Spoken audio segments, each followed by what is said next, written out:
Hi friends, welcome to my channel. ನಾನಿವತ್ತು ಚಳ್ಳಕೆರೆಗೆ 23 kilometre ದೂರದಲ್ಲಿದ್ದೀನಿ. ಇದು 2 ಎಕರೆ 20 ಗುಂಟೆ ಮಾರುವಂಥ ಜಮೀನು. ಇನ್ನು ಈ ಜಮೀನಲ್ಲಿ ಏನೆಲ್ಲ ಯೂಸ್ ಮಾಡ್ಕೋಬೋದು, ಮಣ್ಣು ಯಾವುದು, ಇದರ ಬೆಲೆ ಎಷ್ಟು, ಇಲ್ಲಿ ನೀರಿನ ಸ್ಥಿತಿ ಹೇಗಿದೆ, ಎಲ್ಲವನ್ನು ಕೂಡ ನಾನು ನಿಮಗೆ ಸಂಪೂರ್ಣವಾದ ಮಾಹಿತಿ ನೀಡ್ತಾ ಹೋಗ್ತೀನಿ. ಯಾರೆಲ್ಲ ಹೊಸಬರಾಗಿ ವಿಡಿಯೋ ನೋಡ್ತಾ ಇದ್ದೀರಾ, ನಿಮ್ಮ ಸ್ನೇಹಿತರು, ಬಂಧು ಬಳಗ ಯಾರಾದರೂ ಜಮೀನು ಮಾರುವಂಥವರಿದ್ದರೆ ಕೆಳಗೆ ನನ್ನ ನಂಬರ್ ಡಿಸ್ಪ್ಲೇ ಆಗ್ತಾ ಇರುತ್ತೆ, ಅವರಿಗೆ ಕೊಡಿ. ಅವರು ನನ್ನನ್ನು ಕಾಂಟ್ಯಾಕ್ಟ್ ಮಾಡಿದ್ರೆ ಅವರ ಜಮೀನು ಮಾರಿಸಿಕೊಡುವಂಥ ಕೆಲಸ ಮಾಡ್ತೀನಿ ಅಂತ ಹೇಳ್ತಾ ವಿಡಿಯೋನ ಶುರು ಮಾಡೋಣ ಬನ್ನಿ ಸ್ನೇಹಿತರೆ. ಇದು ಮೊದಲಿಗೆ ಚಳ್ಳಕೆರೆಗೆ ಕೇವಲ 23 ಕಿಲೋಮೀಟರ್ ಆಗುತ್ತೆ, ಮತ್ತು ಬೇರೆ ಮಾರ್ಗದಿಂದ ಹೋದರೆ ಕೇವಲ 18 ಕಿಲೋಮೀಟರ್ ಆಗುತ್ತೆ ಈ ಜಮೀನಿಗೆ. ವಿಲೇಜ್ಗೆ ಅಟ್ಯಾಚ್ ಅಂತಲೇ ಹೇಳ್ಬೋದು, 200 ಮೀಟರ್ ಆಗುತ್ತೆ ವಿಲೇಜ್ ಅಟ್ಯಾಚ್.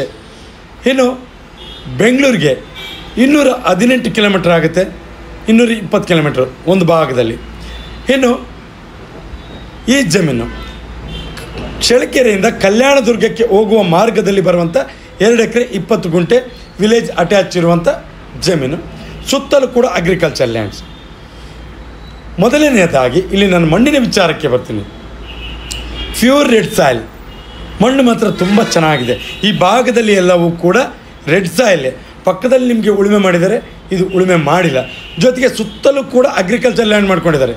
ನಿಮಗೇನಾದರೂ ವಿಲೇಜ್ ಅಟ್ಯಾಚ್ ಇರುವಂಥ ಜಮೀನು ಬೇಕು, ನಾವು ವಿಲೇಜಲ್ಲಿ ವಾಸ ಮಾಡಿಕೊಂಡು ಪಕ್ಕದಲ್ಲಿ ಜಮೀನನ್ನು ಮಾಡ್ಕೊತೀವಿ ಅಂದರೆ ಖಂಡಿತ ಇದು ನಿಮಗೆ ಸೂಕ್ತವಾದಂಥ ಜಮೀನು ಅಂತ ನನ್ನ ಅನಿಸಿಕೆ. ಯಾಕೆಂದರೆ ಪಕ್ಕದಲ್ಲಿ ವಿಲೇಜ್ ಇದೆ, ಅದರಲ್ಲೂ ಕೂಡ 2 ಎಕರೆ 20 ಗುಂಟೆ ಸಿಂಪಲ್ ಆಗಿ ಒಂಥರ ಫಾರ್ಮ್ ಹೌಸ್ ನೋಡ್ರಿ, ಅದೇ ವಿಲೇಜು. ಫಾರ್ಮ್ ಹೌಸ್ ಮಾಡ್ಕೊಳ್ಳೋಕ್ಕೆ ತುಂಬ ಚೆನ್ನಾಗಿರುತ್ತೆ. ನೀವು ಅಲ್ಲೇ ಮನೆ, ಅಲ್ಲೇ ಹಳ್ಳಿ ಎಲ್ಲವೂ ಚೆನ್ನಾಗೇ ಇರುತ್ತೆ. ಅದು ನಿಮ್ಮ ಚಾಯ್ಸ್ಗೆ ಬಿಟ್ಟಿರೋವಂಥದ್ದು. ಜೊತೆಗೆ ಇಲ್ಲಿ ನೀರಿನ ಸ್ಥಿತಿ ಚೆನ್ನಾಗಿದೆ. ಈ ಭಾಗದಲ್ಲೆಲ್ಲವೂ ಕೂಡ ಇಲ್ಲಿಂದ ಒಂದು 2-3 ಕಿಲೋಮೀಟರ್ ವೇದಾವತಿ ನದಿ, ನೀರಿನ ಯಾವುದೇ ರೀತಿ ಸಮಸ್ಯೆ ಇಲ್ಲ. ಆದರೆ ಈ ಜಮೀನಿನ ಮಾಲೀಕ ಅಗ್ರಿಕಲ್ಚರ್ ಲ್ಯಾಂಡ್ ಮಾಡ್ಕೊಂಡಿಲ್ಲ. ಅದನ್ನು ಹೊರತುಪಡಿಸಿ ಬೇರೆ ಯಾವ ಕಾರಣವೂ ಜಮೀನು ಮಾರುವ ಉದ್ದೇಶ ಇಲ್ಲ. ಆರ್ಥಿಕ ಪರಿಸ್ಥಿತಿ ನಾನು ಮೊದಲೆಲ್ಲ ಕೆಲವೊಂದು ವೀಡಿಯೋಸೆಲ್ಲ ಹೇಳಿದ್ದೀನಿ, ಎಲ್ಲ ಕರೆಕ್ಟಾಗಿದೆ. ಯಾಕೆ ಮಾಡ್ತಿದ್ದಾರೆ ಅಂತ ಕೆಲವೊಂದಿಷ್ಟು ಮೆಸೇಜ್ಗಳು ಬಂದಾಗ ಅದಕ್ಕೆ ಉತ್ತರ ಕೊಡೋದಾದರೆ, ಕೆಲವೊಂದು ಆರ್ಥಿಕ ಪರಿಸ್ಥಿತಿ, ಯಾವೊಬ್ಬ ರೈತ ಜಮೀನು ಮಾರುವ ಉದ್ದೇಶ ಇರೋದಿಲ್ಲ. ಆದರೆ ಆರ್ಥಿಕ ಪರಿಸ್ಥಿತಿ ತನ್ನನ್ನು ಜಮೀನು ಮಾರಿಸುವಂಥ ಕೆಲಸ ಮಾಡುತ್ತೆ. ಅದನ್ನು ಹೊರತುಪಡಿಸಿ ಬೇರೆ ಯಾವ ಕಾರಣಗಳು ಇರೋದಿಲ್ಲ. ಕೆಲವೊಂದು ಕಾರಣಗಳಿದ್ದರೆ ನೀವು ಅಲ್ಲಿ ಸ್ಪಾಟ್ಗೆ ಬಂದಾಗ, ಅಂದರೆ ಸ್ಥಳಕ್ಕೆ ಪರಿಶೀಲನೆಗೆ ಬಂದಾಗ ನೀವು ಕೂಡ ಅಕ್ಕಪಕ್ಕದಲ್ಲಿ ವಿಚಾರಿಸಿ ಯಾವ ಬೆಲೆಗೆ ಈ ಜಮೀನು ಸೇಲ್ ಆಗುತ್ತೆ. ನೋಡಿರಿ, ಪಕ್ಕದಲ್ಲಿ ನಿಮಗೆ ಅಗ್ರಿಕಲ್ಚರ್ ಲ್ಯಾಂಡ್ ಎಷ್ಟು ಚೆನ್ನಾಗಿದೆ, ತುಂಬ ಚೆನ್ನಾಗಿದೆ ನೀರಿನ ಸ್ಥಿತಿ ಈ ಜಾಗದಲ್ಲಿ. ನೀವು ಕೂಡ ಅದನ್ನು ವಿಚಾರಿಸ್ಕೊಳ್ಳಿ, ಯಾವುದೇ ರೀತಿ ತೊಂದರೆ ಇಲ್ಲ. ಕೋರ್ಟು ಕಚೇರಿ, ಮೇನಾಗಿ ಜನರಲ್ ಪ್ರಾಪರ್ಟಿ ಎಷ್ಟು ಹಚ್ಚ ಹಸಿರಾಗಿದೆ ನೋಡಿರಿ. ವೇದಾವತಿ ನದಿ ನಿಯರ್ ಇದೆ, ಜೊತೆಗೆ ಅಣೆಕಟ್ಟು ಕೂಡ, ಅಂದರೆ ಈಗ ಹೊಸದಾಗಿ ಒಂದು ಅಣೆಕಟ್ಟಾಗಿದೆ ಆ ಭಾಗದಲ್ಲಿ, ಅದು ಇಲ್ಲಿಗೆ ನಿಯರ್ ಆಗುತ್ತೆ. ನೀರಿಂದು ಯಾವುದೇ ರೀತಿ ಸಮಸ್ಯೆ ಇಲ್ಲ. ಜೊತೆಗೆ ಇನ್ನು ಜನರಲ್ ಪ್ರಾಪರ್ಟಿ, ಮಣ್ಣು ರೆಡ್ ಸಾಯಿಲು, ನೀರಿನ ಸ್ಥಿತಿ ತುಂಬ ಚೆನ್ನಾಗಿದೆ. ಎಲ್ಲವನ್ನು ಹೇಳಿದ ಮೇಲೆ ಇದರ ಜಮೀನಿನ ಬೆಲೆ ಅದನ್ನು ಹೇಳುವುದಕ್ಕಿಂತ ಮುಂಚೆ ಒತ್ತಡದ ಬರದಲ್ಲಿ ಕೆಲವೊಂದಿಷ್ಟು ಫೋನನ್ನು ರಿಸೀವ್ ಮಾಡಿರಲ್ಲ, ದಯವಿಟ್ಟು ಕ್ಷಮೆ ಇರಲಿ. ಯಾಕೆಂದರೆ ಅಗತ್ಯಕ್ಕಿಂತ ಜಾಸ್ತಿ ಕಾಲ್ಸ್ ಬಂದಾಗ ನೀವೇ ಯೋಚನೆ ಮಾಡಿ ರಿಸೀವ್ ಮಾಡಿರಲ್ಲ. ದಯವಿಟ್ಟು ಮತ್ತೊಂದು ಸಾರಿ ಕೇಳ್ತಾ ಇದ್ದೀನಿ, ಕ್ಷಮೆ ಇರಲಿ. ಜೊತೆಗೆ ಫೋನ್ ರಿಸೀವ್ ಮಾಡಿಲ್ಲ ಅಂತ ಬೇಜಾರಾಗೋ ಅವಶ್ಯಕತೆಯೇ ಇಲ್ಲ. ಯಾಕೆಂದರೆ ಗೂಗಲಲ್ಲಿ ಹೋಗಿ MK ಪ್ರಾಪರ್ಟೀಸ್ ಚಳ್ಳಕೆರೆ ಅಂತ ಸರ್ಚ್ ಮಾಡಿದ್ರೆ ನೇರವಾಗಿ ನಮ್ಮ ಆಫೀಸ್ ಲೊಕೇಶನ್ ನಿಮಗೆ ಸಿಗುತ್ತೆ.